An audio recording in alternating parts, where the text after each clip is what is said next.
तेणु पाखे जी बस सी हेले पुण्य उत्कल अध्यक्ष जदिव मो प्रतिष्ठाता सी हूँ मोर बापा जी हूँ अध्यक्ष ए पुण्य उत्कल सी हेले परिवार में जेतबे कौन पिला न बंचती से बापा माँ टेकी दिखती प्रभु उद्देश्य कौ गाँव में मो भौणी मैंने बस माँ मैंने बस से जानती तेणु मो जेतेबा ना रखिले भिकारी चरण काले केबे कालर बा महाकालर नजर न पड़ू उपरे से हेले भिकारी चरण आज जाए कालर से महाकालर से नजर पड़ी नहीं दीर्घ 21 वर्ष तक जीवन से जभई भाव छात्र मानू बाधान करके आसिले से जो मंत्र देले पिला मानू से मंत्र तक पुआ को देले से मंत्र पाई तांको पुआ लिखिला सदकी ओडिया सुझी बरुड़ विखंडित लक्ष्य अवप्रण अखंड उत्कल अखंड रहू भले पछे जीवन जाऊ से मसाणी हेउवा एंतुली सळ ए माटी तो मोर पुण्य उत्कल ए माटी मोर पुण्य तो से हेले अध्यक्ष पुण्य उत्कल तांको पाखरे पुणी आसिले जगदानंद समग्र विश्व को जे आनंद दे पारंती जगत को आनंद मुखर करि पारंती से भली ना दिए जगदानंद तेणु प्राक्तन सूचना कमिशनर सीआईएसटी भली आंतर्जातिक सेवा संस्थार जे को फाउंडर प्रतिष्ठाता जड़े विशिष्ट समाज सेवी जन दरदी मनीष मनीष भली मनीष श्रीयुक्त जगदानंद महतो तेणु जहाँ को आप प्रतिदिन टीवी देखते विभिन्न संदर्भ उद्बोधन अभिभाषण और वक्तव्य विषय कहबार पृष्ठता करूना पाखे प्रोफेसर डॉक्टर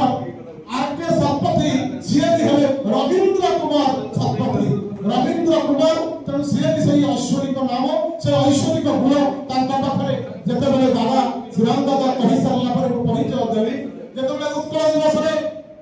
सही मेघालय शिलंग जाइथिली central university guest and speaker हिसाब रे ओडिया जाति को उद्बोधन देबा पई तेतो साथ संगे संगे चिन्हिले तेणु ओडिसा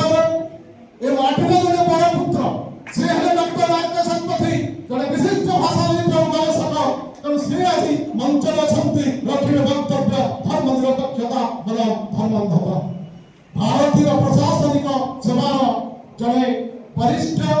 अफिसर जे अवसर देला परे आज समाज सेवा रे निजक नियोजित करि रखिछंती विभिन्न आर्टिकल लिखुछंती एबे भी समय काढी किताब भितरे से हेले श्रीयुक्त डोला गोविंद त्रिपाठी महोदय पूर्वतन जिल्लापाल केन्दुझर आउ शिक्षा विभाग पूर्वतन एडिशनल सेक्रेटरी बहुत गुरुत्वपूर्ण दायित्व रे से निजर परिचय देइछंती केते दक्ष से जने अफिसर हिसाब रे प्रशासनिक सेवा तेणु आपनका सामने जो माने बसी चंती मु कहिथिली समान विषय मु धृष्टता करिबि नाही कहिबा पई तथापि जतबे मंच को डाकिछि परिवार जेतु गढी जीव पुण्य उत्कल प्रतिष्ठाता मु कहिली मो कथा तेणु आज आपण सुनिबे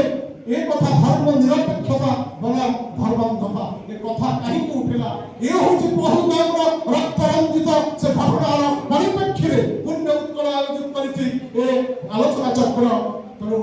दुईटी पद कथा खाली मन कविता पंक्ति से राति में केवल सोई पारि नहीं से कविता लिखिछि से कविता होछि रक्ते भिजिछि जेबे एई माटी रुहरे भिजिछि आखि अधुना रहिछि कते जे सपन कथा नु रहिछि बाकी भिजि थिबा दिने जालियाला बाग अछि इतिहास नामा भिजि थिबा खोता एरो मोर माटी भिजिछि भी पूर्वमा पहल गामर अमानुषिकता उजुड़ा सपना कथा घरे घरे আজি लुहर श्रावण छाती रे अकुहा व्यथा लुहर सौभाग्य सिंदूर मथार सिंदूर सौभाग्य सिंदूर पछी हे गले से दुख हुए हुए की कही छाती प्रलय फाटी फाटी खाली वही जाउथाय ततला रुधिर गई ततला रुधिर जहार स्वामी की से हरैछि से स्त्री तेणु छाती तले जो ततला रुधिर कही बहुची से कविता थिला मोर खाली आज गोटे प्रश्न रहिबो जे बरेण्य विशिष्ट अति विशिष्ट भारतीय आंतर्जातिक स्तर जो माने बसिछंती वक्ता जदि धर्म भितरे पाकिस्तान थिया हला 1947 मसिया रे ताला 1976 मसिया रे 40 सेकंड आमेन रे कोन आवश्यकता रहला सोशल सेकुलर शब्द को भारतीय संविधान रे जोड़िबा जदि हम धर्म भितरे भारत को भाग करी पाकिस्तान